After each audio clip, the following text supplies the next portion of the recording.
Welcome to the Deep Dive, where we tear through stacks of research so you can instantly be well-informed. Our mission today is pretty specific. We're doing a real-world industrial deep dive into an emerging economy, South Sudan.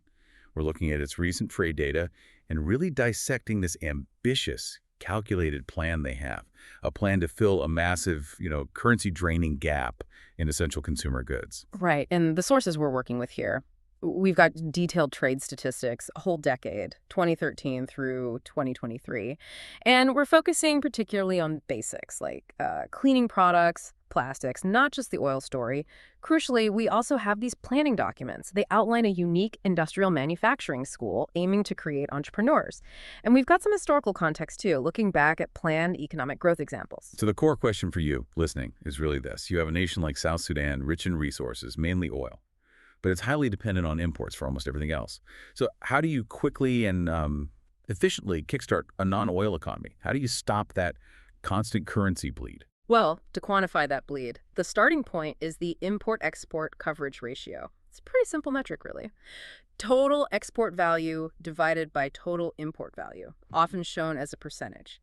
If that number's high, say over 100%, great, you're exporting more value than you import. But if it's dramatically low, well, then you've got a structural dependency problem on your hands. Okay, let's unpack this then. Let's start with the stark, big picture data for South Sudan's trade over this last decade. Yeah, the story is quite dramatic. If you look back at 2013, South Sudan actually had this massive export surplus. The overall import-export coverage ratio was nearly 400%. Almost 4 times exports over imports. Wow, 400%. That's incredibly healthy. Exactly. But, following years of various structural challenges, that ratio just plummeted. By 2022, it hit a low of just about 34%. 34%. So in basically a decade, they went from exporting $4 for every $1 they imported to importing roughly $3 for every $1 they managed to export. That's a huge reversal. It really is a swift reversal of economic fortune, as you say. And while it recovered slightly in 2023, maybe up to around 44%, the overall trend shows this rapid shift from surplus to heavy dependency.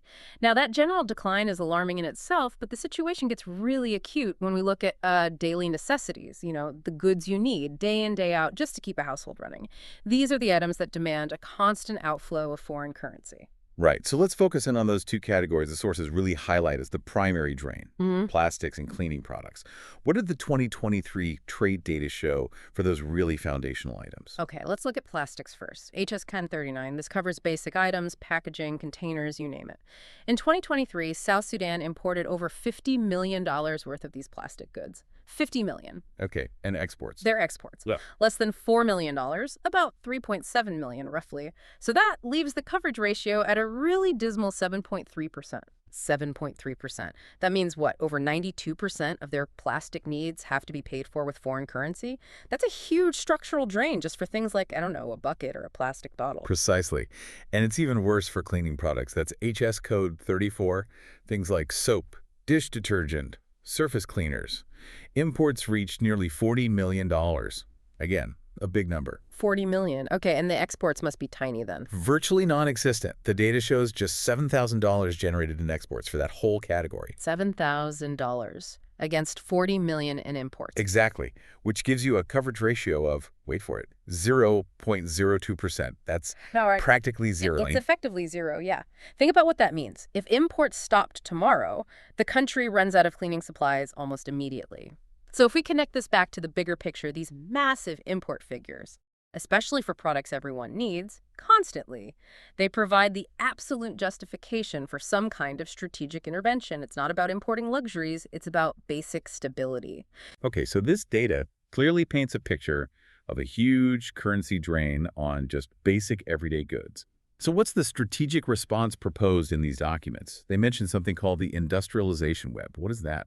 Right. The industrialization web, or sanayileşme örgüsü in the original source context, it's about the strategic sequencing of industrial growth. The core idea, the theory, is you can't just jump to the most complex stuff first. Like, you don't start by trying to build combine harvesters for agriculture. You have to begin with a fundamental industry, one that kind of pulls others along with it. And so the suggested core sector choice here is actually cleaning products. Cleaning products? Yeah. Really? That seems Well, almost counterintuitive. Why start with something seemingly so low-tech as your main economic engine? Well, it seems that way, but think about it. These are what economists call final consumption products. Hmm. The demand is absolutely guaranteed, it's huge, and it's constant. Everybody needs soap. And the beauty of this choice, the sources argue, is that producing soap and surface cleaners acts as an economic synergy engine. Synergy engine. How so? Okay, so to make the cleaner local, you suddenly need local chemical inputs, right? Right. So that encourages development in the chemical sector. Then the product needs packaging, usually plastic bottles or containers. So that immediately creates demand for local plastic manufacturing, specifically blow molding for bottles and injection molding for caps. Ah, I see. So you're kind of forced to develop the plastics industry alongside it. And then making those plastic items requires molds, machinery, which eventually pulls you towards needing higher tech capabilities like CNC machining for making and maintaining those molds. Exactly. You use the guaranteed demand for a basic consumer good to create this cascading effect. It pulls multiple foundational industries up simultaneously. The final product sort of drags the whole supply chain into existence locally. And to make this happen, the policy recommendation is to use something called a dripping subsidy system. The dripping subsidy. Yeah, or dampening stimulus system. Instead of scattering limited government funds broadly, maybe ineffectively, you apply targeted, limited financial stimulus in a very precise sequence to support this specific industrial web as it develops, step by step. Okay, that makes sense. Targeted support. Now let's look at the actual concrete plan on the ground. The proposed School of Manufacturing, or Amalat Okalu. This sounds like the practical how-to for building these skills. It is. It's essentially designed as an open technical knowledge transfer program, and it's focused exclusively on the manufacturing and sale of plastics and cleaning products. But crucially, the goal isn't just training workers, it's about training students to become industrial entrepreneurs, people capable of founding, scaling, and managing their own local businesses. And the teaching method described sounds very hands-on, almost like turning this school into a small factory itself. It's intensely practical, yeah. Yeah. Very immersive and iterative. So after some initial theory with experienced people, students jump straight into manufacturing tests. Then comes the core, a 1-week applied production phase where students literally work as workers. They personally produce the goods. This ensures they really understand the whole process, start to finish. So they're not just reading about it, they're doing it. Exactly. And they document everything, the procedures, the costs, the formulations, the recipes, all for open knowledge sharing. And vitally, students have to be active in sales too. They need to understand the full commercial cycle. How do you actually sell this soap you just made? How do you sustain a business? It's not just about the chemistry. Right, I got to connect production to the market. And the curriculum itself sounds very specific, very targeted. It's extremely targeted. The cleaning product training covers 11 specific high-demand items, things everyone buys. Surface cleaners, bleach, liquid hand soap, dish detergent, and so on. And the plastics training is just as focused. It covers plastic recycling and classification, basically, how to find and use local scrap plastic, then injection molding, think bottle caps, small parts, and blow molding for making larger containers like 5, 10, 20-liter jerry cans, that kind of thing. That level of practical detail is impressive. But thinking back to those huge import numbers we talked about, millions and millions pouring out every year, are these initial targets ambitious enough? Or is there a risk this just, scratches the surface? That's a fair question. I think the ambition isn't necessarily about instantly replacing all imports overnight. It's more about creating a model that works and can be replicated and scaled. And their initial targets, laid out in the documents, show they're planning for a pretty rapid ramp up. In the short term, like the first 3 months, the goal is to get the school board set up, define some initial product brands, and crucially, establish a financial system to actually fund these new entrepreneurs once they graduate. Access to capital is key. Okay, get the foundations in place quickly. Right. Then, medium term, looking at the next couple of quarters, the plan is to select the first specific groups. They mention numbers like maybe 1 sector management rep, 3 trainers, 9 entrepreneurs, 17 workers chosen from about 30 applicants, train them on the first batch of, say, 6 products, help them make their first sales, and then issue professional qualification certificates. The idea is to prove the concept works, and quickly. This brings up another big question, though. Is the immediate domestic market in South Sudan actually big enough to absorb this kind of rapid, focused industrial growth? can it sustain these new businesses? That's where the regional picture becomes absolutely critical. You have to look beyond just South Sudan's borders. South Sudan is a member of the East African Community, the EAC, headquarters in Arusha, Tanzania. And even more significantly, it's part of the much larger African Continental Free Trade Area, ACFTA.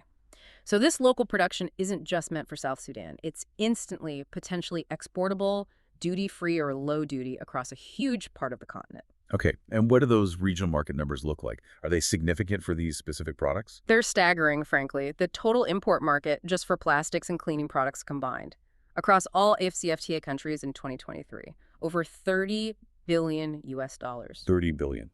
With a B. With a B billion. And even if you narrow it down just to the EAC countries, South Sudan's immediate neighbors, that import market for just these two product categories was nearly $3.7 billion in 2023.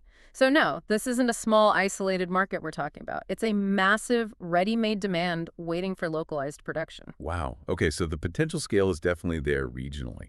Now, the sources also bring up an interesting historical parallel for this kind of focused, state-supported approach. Yes, they highlight the planned industrialization period in Turkey back in the 1930s, specifically Turkey's first five-year industrial plan, which ran from 1934 to 1938. Hold on, 1930s Turkey.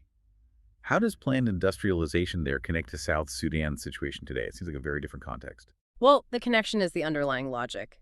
It serves as a kind of blueprint for import substitution when you're under immense economic pressure. Back then, Turkey was also trying to build its industrial base and reduce dependency. That 1934 plan focused explicitly on achieving self-sufficiency in key areas: textiles, mining, paper, ceramics, chemicals. Sound familiar? They prioritized investments where raw materials were available domestically or where projects needed large capital or advanced tech that the private sector couldn't manage alone at the time. It's really the same core logic as this industrialization web idea: start with the basics, build outwards, use state support strategically. And did it work? Was it successful in Turkey back then? The results were pretty significant, yes. According to the historical sources cited, despite some inevitable delays and cost overruns, 0.19 out of the 23 planned state factories were actually founded and operational by 1938. And crucially, Turkey managed to achieve a consistent export surplus between 1930 and 1937. That reversed a whole previous period, from 1923 to 1929, where they'd had continuous trade deficits. And during that whole planned industrialization period, roughly 1923 to 1938, their GDP per capita nearly doubled. So history does show that this kind of highly focused, state-supported strategy can rapidly shift an economy away from structural dependence towards self-sufficiency, even surplus. Okay, so let's try to tie this all together. What does this mean for developing nations, maybe like South Sudan, facing similar kinds of pressures today? The data shows this critical currency-draining gap in just essential goods, billions flowing out. The plan offers a logical, structured path, this industrialization web idea, to fill that gap, starting with absolute staples like cleaning products. And history, like the Turkish example, suggests that these highly focused, state-backed industrial plans can actually work. They can achieve significant economic structural change relatively quickly. Right. And I think the final thought, the real takeaway here, has to center on this concept of technical knowledge mining. We're so used to thinking about mining for wealth that's underground, like, oil, gold, minerals, hydrocarbons. But maybe the greater, more sustainable treasure lies in what one of the sources poetically calls hazin tuprana ustunde, the treasure above the ground. Treasure above the ground, meaning knowledge. Exactly, meaning that systematic organization and transfer of technical and industrial know-how for making foundational products like these cleaning solutions, like basic plastics, getting that knowledge organized, transferred directly to local entrepreneurs, and then crucially linking them immediately to finance and to these massive regional markets like AFCFTA. That technical knowledge itself becomes the most valuable resource to mine. That's a really profound shift in thinking. Moving from digging deep in geology to sort of cultivating organized industrial knowledge. So considering those huge import figures that tens of billions spend annually just on basic needs across Africa, if technical knowledge itself is the real treasure, the treasure above the ground, what other non-obvious foundational products, maybe beyond just cleaning and plastics, should developing nations prioritize mining for knowledge next? That's something for you to perhaps mull on as you go about your day. Thanks for diving deep with us.